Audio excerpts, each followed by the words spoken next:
성남FC 후원금 의혹을 수사하고 있는 검찰이 두산건설에 이어 네이버와 분당 차병원도 청탁을 대가로 후원금을 낸 정황을 포착했습니다. 특히 네이버는 직접 후원이 어렵자 다른 곳으로 우회해서 후원한 것으로까지 알려지고 있는데 검찰은 이미 기소한 두산건설에 이어 이들에게도 제3자 뇌물 혐의를 입증할 수 있다며 자신감을 보이고 있습니다. 홍지호 기자가 취재했습니다. 제3자 뇌물죄는 공무원이 부정한 청탁을 받고 제3자에게 뇌물을 주거나 요구할 때 인정됩니다.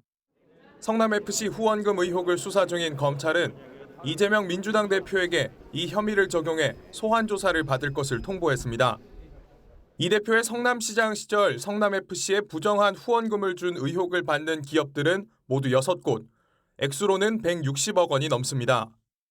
검찰은 이 가운데 두산건설이 낸 50억 원에 대한 수사를 진행해 두산건설 관계자와 성남시 공무원을 뇌물 혐의 등으로 재판에 넘겼습니다. 또 지난 9월 네이버와 분당 차병원 사무실 등 10여 곳에 대한 압수수색도 진행했는데 이 중 네이버와 차병원이 낸 후원금과 관련해서도 이 대표의 제3자 뇌물 제공 혐의를 적용할 정황을 포착한 것으로 전해졌습니다. 네이버는 이 대표의 측근인 재윤경 전 더불어민주당 의원이 이사로 있던 한 단체를 통해 제2사옥 건축 허가를 받기 위해 39억 원을 냈다는 의혹을 받고 있습니다.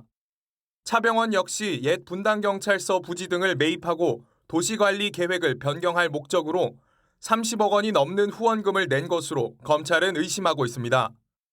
법조계에서는 검찰이 제3자 뇌물 혐의에 대한 입증을 마무리하고 마지막 절차로 이 대표를 소환해 입장을 들은 뒤 기소할 가능성이 높다는 관측입니다. MBN 뉴스 홍지호입니다. 안녕하세요. 김주하입니다. 공정하고 신속한 MBN 뉴스, 유튜브를 통해서도 만나보실 수 있습니다. 특히 더 많은 뉴스와 라이브를 보고 싶으시다면 오른쪽을 눌러서 구독하시면 됩니다.